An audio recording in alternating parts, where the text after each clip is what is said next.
Okay. Please go ahead, Abhijit. Yeah. So sorry for the glitch. Yeah, it was pretty unplanned. I'll go ahead with the session. Uh, so the topic is like basically to and how to do dimension reduction with deep learning. So like so first like I would start with why it is needed. Like more or less who like most of the us who has worked with in a very large dimensions of data, it comes very as a necessity to like either to interpret the data or to use a feature to reduce the dimension of the data. So there are different ways of doing that, and I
projected in the screen, it has a bottleneck. So basically, what does a bottleneck means? That you will basically take the input data representation, which is like 6 dimension in the example, and then you will project it to 3 dimensions. So basically, there is a hidden layer which is of 3 dimension, and then you will project back to the again 6 dimension, and finally, what your end goal should be, that your output or output layer should be usually same as the input layer. So you'll be regenerating the input from the so you'll be regenerating the input at the end of the layer. So basically, what you are doing, you are bottlenecking the information. That means you're projecting the information to a lower dimension, and then you're projecting it back to the higher dimension. And basically, by regenerating, by that constraint, basically what you are saying is that I am preserving the data, whatever the information the data has, only I am projecting to a lower dimension. So if I take all the representation of this hidden layer, then I will get all the lower dimensional representation of the input. So these are one of the a crucial application of neural networks for dimensional reduction, and it's one of the cleaner way of doing it, because it stands on very easier mathematical optimization techniques, where you can just use gradient descent to do it, and you can use some amount of regularization, and you are done. And like so after this, people, so this is like a vanilla autoencoder. So but after this, people started thinking is that, why do I need to put this constraint of embedding? So this will give you very dense representation.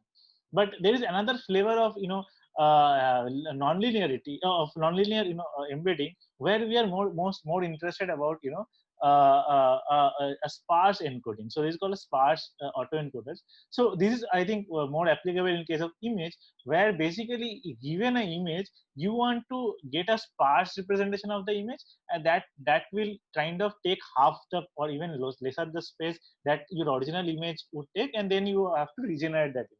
So what people wanted to understand is that, can we, so this will not give you sparsity, because it will constrict your input dimension to a lower dimension space, and that will lead to a lot of that will lead to very dense representation of your vectors. So can you so how can we impose sparsity?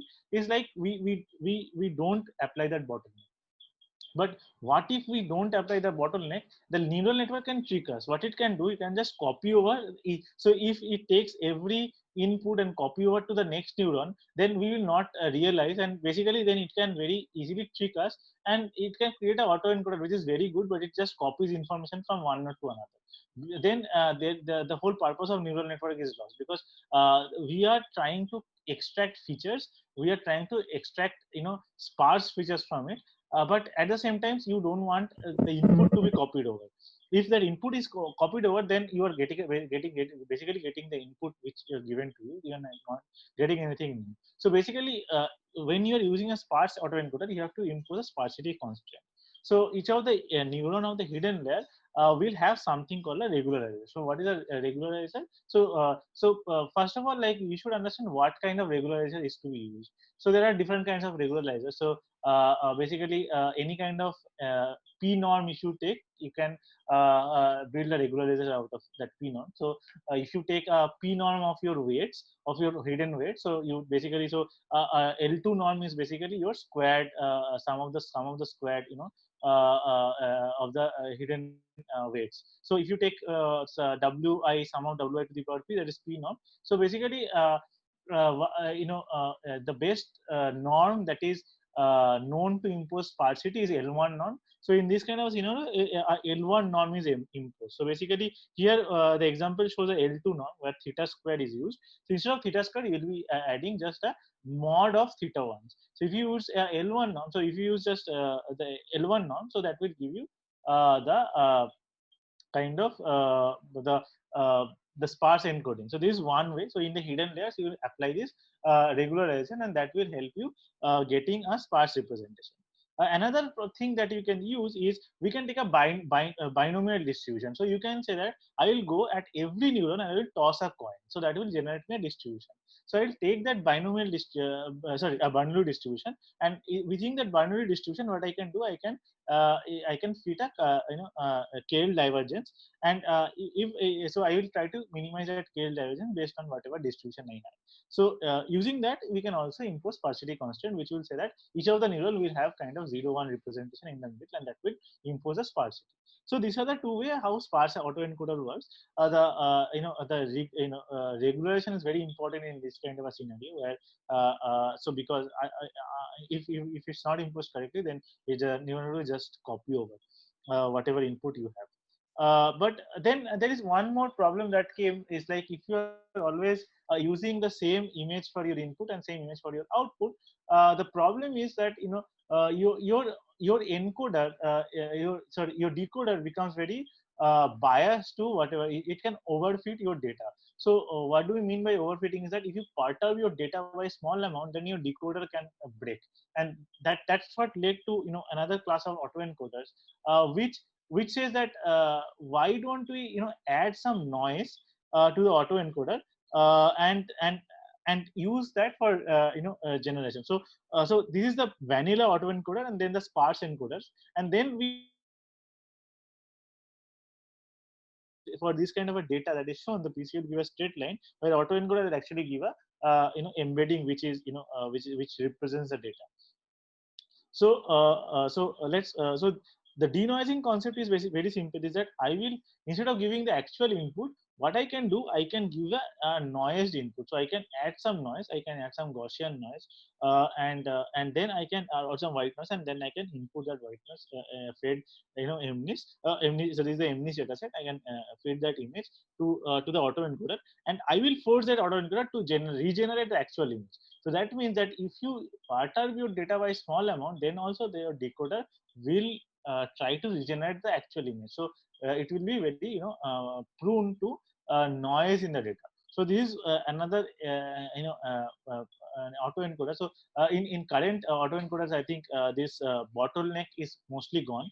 In a lot of autoencoders, the bottleneck is not used anymore, and they use a noising concept.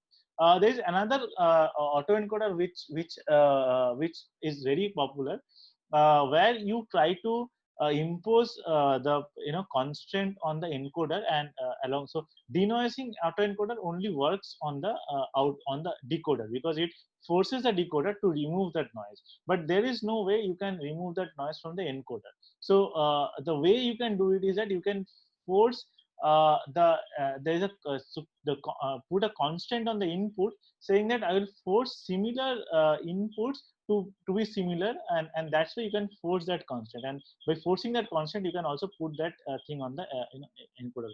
So that is like another variation of autoencoder. So over the year, the autoencoders has evolved, and people have actually gone and tried to solve the mathematically used kind of framework like variation inference.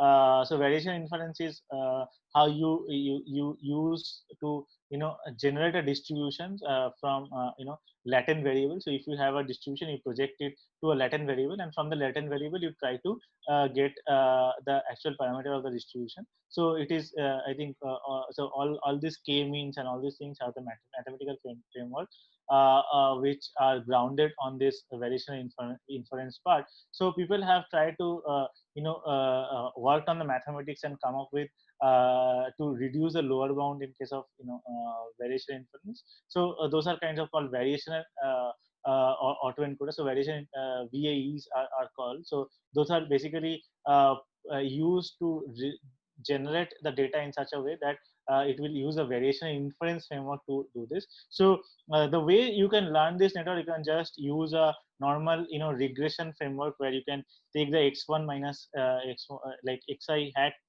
minus x1 square, and you can use that as as your cost function to that to your autoencoder. The other framework is a variational inference framework, where you go in the path of like in the path of expectation maximization framework, where you decrease the elbow, and then you can go and solve your problem. So that is another that is more mathematical way of solving it. I'll try to cover one more concept, which is called which has become very famous for this autoencoders, and this is kind of gives neural networks a better edge than any other like non-linear embedding techniques. Is that you can generate very good embeddings with neural networks, and if like anybody is familiar with kind of word embedding. So I think people have already used word to wake a lot, and right now there are birds and all these things. So if we go to the vanilla word to wake model, and you can see that this is kind of an autoencoder, because it takes the input and tries to regenerate a part of the input. So you can think of that it is taking a noisy input. It is taking basically your your context window. It is not inputting the exact input. It is, and it is, you're trying to regenerate the input. So it is kind of a denoising autoencoder effect, where you are adding some noise to your input. You are not exactly inputting the correct the actual word. You're inputting the contextual word, and you're trying to predict the input word. So that is kind of a denoising autoencoder, where you are trying. So the word to wake is kind of a autoencoder model, although word to wake is just a linear algebra model, where you don't use a very actual deep learning. uh, so word embedding has one of the beautiful contribution of autoencoder, where you can embed large dictionary into very small and vectors, which have semantic as well as syntactic information embedded in that. And over the years, word embedding has improved from just being a vanilla word to wake model to use different kinds of attentions and all these things. But ultimately what we are doing is that we are ultimately, so any kinds of BERT or any kind of open AI, all these things either will be a encoder model or a decoder model. So basically either you are using a part of the autoencoder, which basically projects an input to a lower dimension and then projects it back to a output space. So basically it will be some very form of that autoencoder itself, and you will be using a part of it to use them to generate embedding for your data. So another is like any image based learning or transfer learning is basically again a kind of a autoencoder model, because you are using the actual input and you are trying to generate a embedding, and then probably instead of regenerating the input, you are using that for a classification. You're fine tuning that embedding based on a classification, but you can very well use the actual image for regenerating that embedding, and that embedding can use for various different classification tasks. So image based kind of thing. So all these things actually gives a common framework, which is called embedding. So you can generally get any form of data and you can embed into a real matrix, and from the real vector or real matrix you can get the you can apply to any other domain. So I think this image captioning example is where you take an image and then you generate a text from it. It's kind of like you are going from one form of data to another form, where you are generating from image data to a text data. So basically in that kind of thing, you generate a intermediate image data, image vector, and you take that image embedding and you apply it to RNN, and that RNN node is supposed to generate the word from the dictionary. So all these things happens because it has kind of a model which projects from the image from the pixel dimension to a lower dimension, which is called the embedding dimension. And from that embedding dimension, you kind of try to predict again to your vocabulary dimension, which is a number of words. You try to predict that. So it's kind of all these things are kind of a flavor of autoencoders. We do call it in different fashions, but all these kind of things are, so the only thing that doesn't apply in case of this kind of model is that you are not generating the input, but you are generating some other distributions. And you can fairly say that this kind of a transform of the input data distribution. So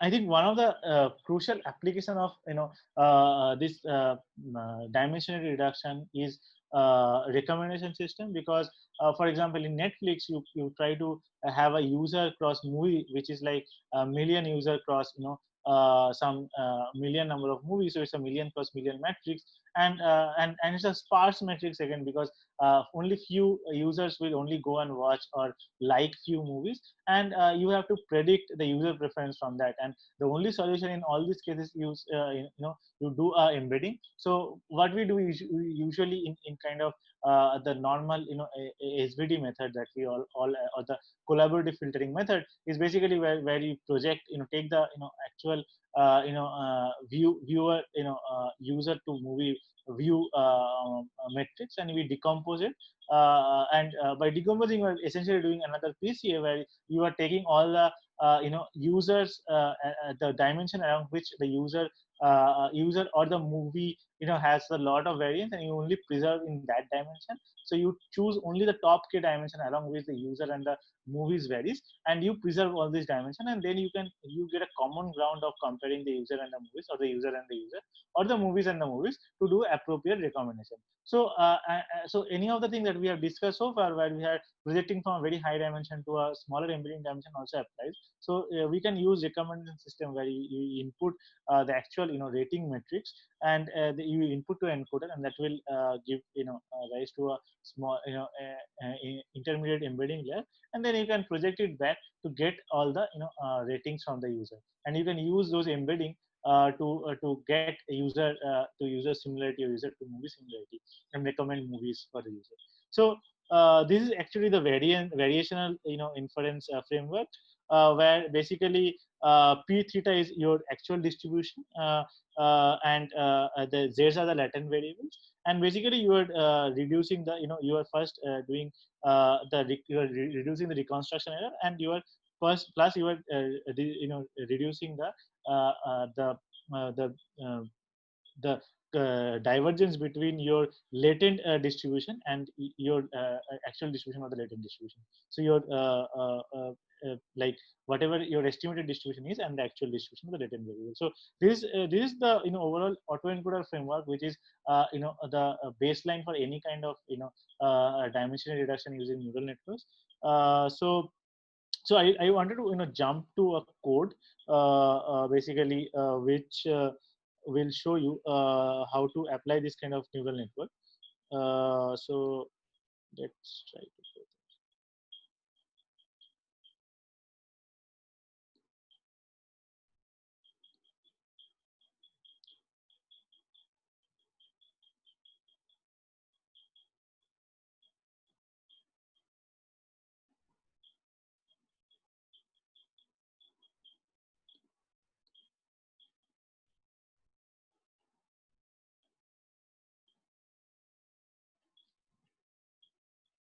Yeah, so I'll open one notebook, and let's go through that.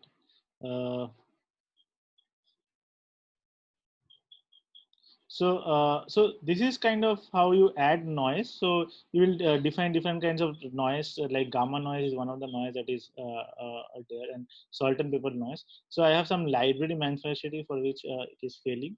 But once you have this noised input, so how to build this kind of autoencoder is that your encoder model is kind of a convolution neural network, where you have a convolution pooling thing, and then you have a decoder architecture, which is also a convolution neural network, and then you can compile these things, and so basically you are downsampling, you are using max pooling, and then you are at a convolution level, and then you again upsample. So for this you are using the decoder version, and then you input the image and the decoded version. So basically you can feed this model using keras, and then you can regenerate the input. So you can see that the regenerated input has removed the noise. So basically you are taking the image data set and you are adding noise to it, and then you can use this kind of a encoder decoder model to do it. So one of the cool thing about this is that you can use any kind of network. So you can use a conv LSTM convention. So this is a function, and you can, so encoder and decoder are functions. So it doesn't have to be any normal fully connected layer. It can be any neural networks that you can do. So it's kind of a function of function, which you can see, which you can plug and play any kind of model, and you can take care of anything. Usually we have seen that people have used kind of like you can use different combination of these things. So you can use LSTM plus something. So you can also use something called like a BERT and versus a OpenGT, and you try to do a encoder decoder based on that. So those kind of things you can do. This is mostly all from my side. So I'll open the forum for question.